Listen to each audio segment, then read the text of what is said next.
Do you want more success, more growth, more results? Then it's time for the Boundless Success Accelerator from the Modern Observer Group. This isn't your average coaching program. It's where top performers come to dominate. Weekly group sessions, on-demand coaching, a community that's got your back, and a power-packed library of tools to supercharge your business and career. No more excuses, no more waiting. Get in, level up, and start building the life you've been dreaming about. Visit us at modernobserver.com/boundlesssuccess to join today. Let's get you to the next level. We're here because free speech is under attack. We're here because people are being convinced that socialism works.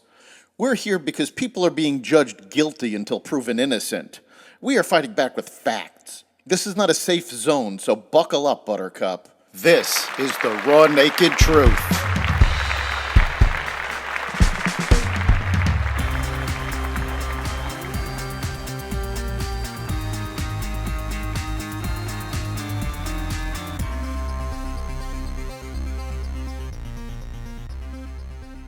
Antisemitism rising, a win for pro-life advocates, MSNBC on the chopping block, and more. Welcome to the Raw Naked Truth. I'm your host, Eric Lopkin, and here's the news you need to know. Anti-Semitism continues to rise around the world. Pro-terrorist protesters chanting Free Palestine were arrested during a demonstration inside a U.S. Senate office building in Washington, D.C. on Tuesday. The large group of protesters was captured on video inside the Philip A. Hart Senate office building as they shouted their demand for an end to the war in Gaza between Israel and Hamas. Many of the protesters were seen wearing red t-shirts emblazoned with the words, "Stop Arming Israel." Demonstrators were seen on multiple floors of the building, with some throwing sticky notes bearing that same phrase from the upper floor balconies into the atrium. Some were hanging banners that said, "Time to act and fund life, not genocide." 3 protesters in red t-shirts were seen exiting an elevator with police. The protesters, whose hands were zip-tied behind their backs, continued to chant as they were arrested. It was unclear how many arrests police made related to the protest. Meanwhile, in Germany, the Berlin chief of police warned Jews and gay people to hide their identities in Arab neighborhoods. There are certain neighborhoods where the majority of people of Arab origin live who also have sympathies for terrorist groups, she said. Almost 90 years after the terror of Kristallnacht, physical threats towards Jews and gay couples have surged again in Germany.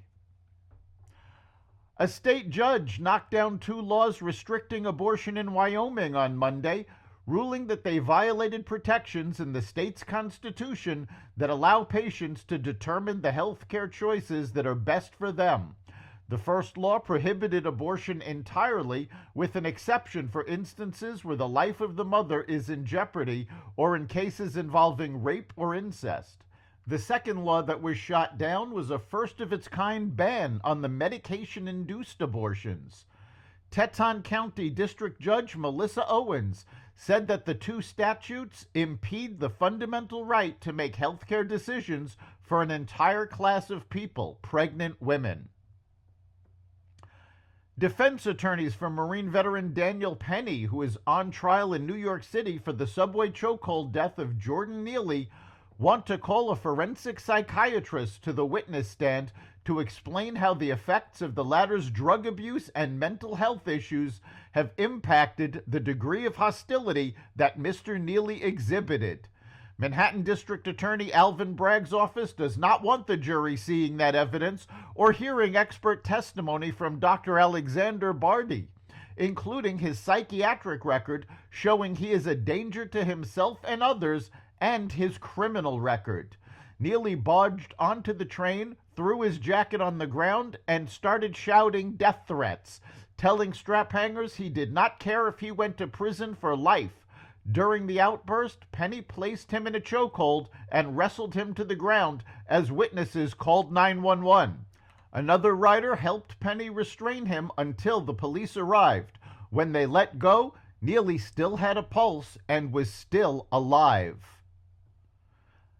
Comcast is expected to announce on Wednesday that it is moving forward with a plan to spin off its NBC Universal cable TV networks, according to people familiar with the situation, acknowledging that it will be better off without a business that was once its crown jewel.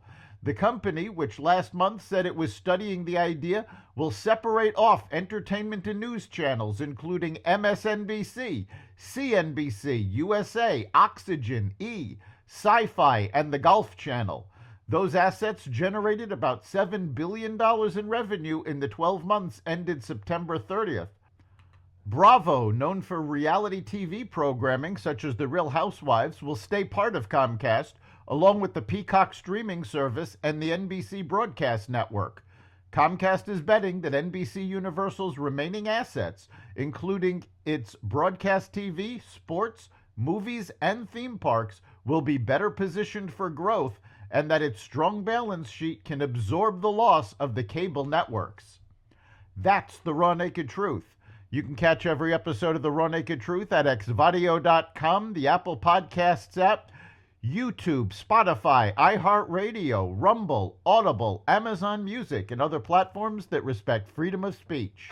We'll see you next time.